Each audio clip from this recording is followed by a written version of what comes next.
The FTC is about to drop a bombshell on Microsoft, and there's also somebody else complaining. More court stuff for Microsoft. This is fully expected. The one massive agency that we really haven't heard anything about is the FTC, if I could enunciate, and that is the body inside the United States who looks at acquisitions and mergers and everything else and says, that's not good for competition. And so we've been waiting. We've heard from the UK, we've heard from Brazil, we've heard from the EU, and now the FTC, in an unofficial capacity, the information is starting to come out, and it's not looking good for Microsoft. But at the end of the day, wasn't that always kind of expected? So this information comes from Politico, who got a little bit of a leak, and it looks like we should be getting the initial ruling here in not too far of the future. So let's just dive in, because while it's definitely not great news, it's not, I don't think, all that unexpected. So here's the deal, and here's what is coming out. So first off, a lawsuit is believed to be expected to block Microsoft's acquisition of Activision. Now, lawsuit is kind of just take a step back, because this is a mechanism or a mechanic to delay the transaction, or at least stop it temporarily while more information is brought about and more capacity is given to the agency to just look longer at the acquisition. At the end of the day, this is a $70 billion deal that is trying to go down, and of course they're going to want to take a long, hard look. But according to them, much of the heavy lifting is done, and the initial feedback from the people who are working on this is that Microsoft's arguments honestly just don't necessarily hold up. So the FTC's concerns here extend beyond Call of Duty, according to Politico, and investigators are trying to determine how Microsoft could leverage future unannounced titles to boost its gaming business, according to two people with knowledge of the review. Now, the unannounced titles that seems a little odd to me, unless they're referring specifically to Call of Duty future titles. But at the end of the day, that sort of business model is completely known. We know what Call of Duty does. Even next year, actually, they're not launching a game for the first time in a long time. But either way, we know just about every November, or roughly around the November timeframe, a new Call of Duty drops. It makes $1 billion, if not more money, and it puts the gaming title back into the limelight, and it puts Activision back on top. And so the unannounced titles are interesting, but I think that's maybe a red herring of information that has come out through this review process, because to me, that doesn't necessarily make a whole lot of sense. So also remember that in general, to get Microsoft to comply, you got to remember that Microsoft has gone to them and said, look, we want to buy this company and we don't want to do anything about it.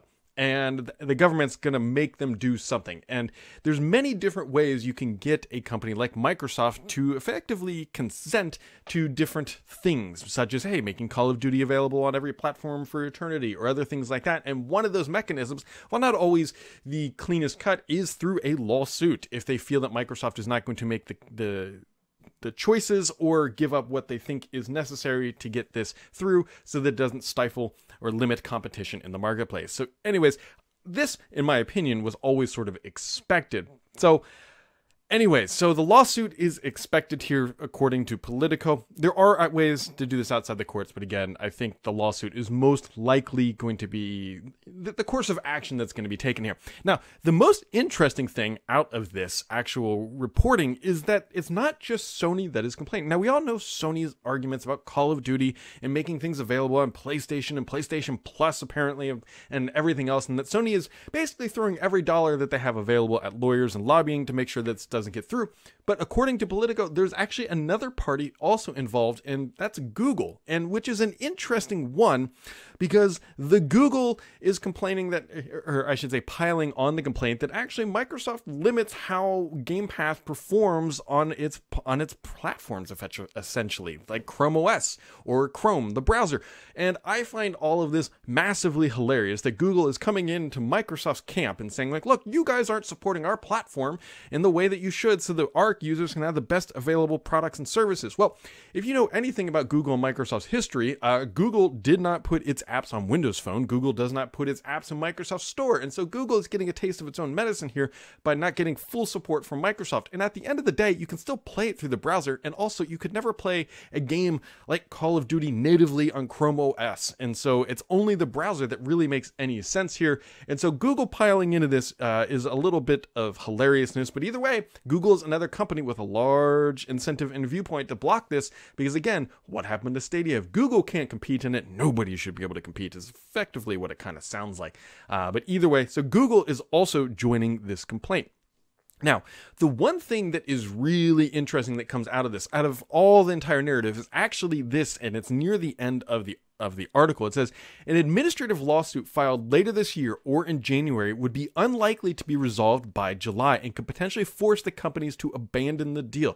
So remember, Microsoft, when they initially announced it, said, hey, look, we expect this thing to close by June 30th. Now, if they can't, technically speaking, the deal could completely fall apart just because they were not able to get it closed. And for a company that is public like Activision, having these things string along for just years at a time is not healthy for either business. And so that is another potential way this deal could fall apart, is just through administrative delay. Now, of course, Activision and Microsoft, their shareholders could agree that say, look, playing this out over the long term is in the best interest of our shareholders and the longevity of both effectively company/assets. And so they could renegotiate or extend the deal or extend the timeline. But that is another sort of, it's almost like a pocket veto. That's probably not the correct terminology here, but if you think about it, if they push a court case in January and then they've got to fight it out and then there's appeals and everything else, this could be a very long and messy process if that's the route that it goes. So there's still a lot of information that we still need to understand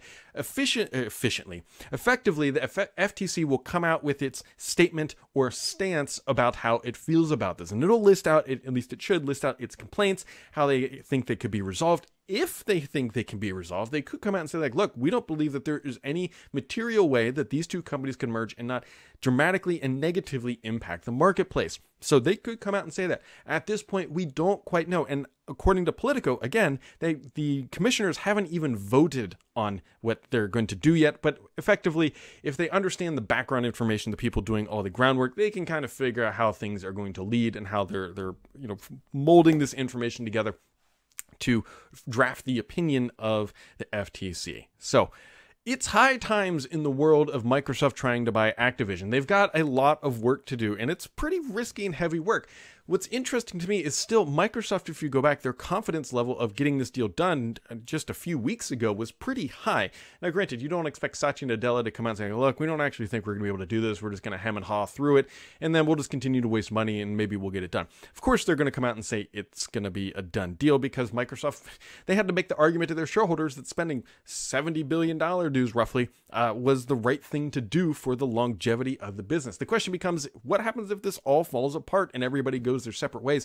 That will be an interesting thing to watch. For now, we're sitting here waiting. We've got our first little tidbit of what's going on in the FTC, and so we'll have to wait and see if this is truly fully accurate, but I'm guessing that it's probably not too far from the truth. And so as we learn more about what is going on with Microsoft's bobbing and weaving its way through the courts, make sure to keep it subscribed here, because the only BS on this channel is me.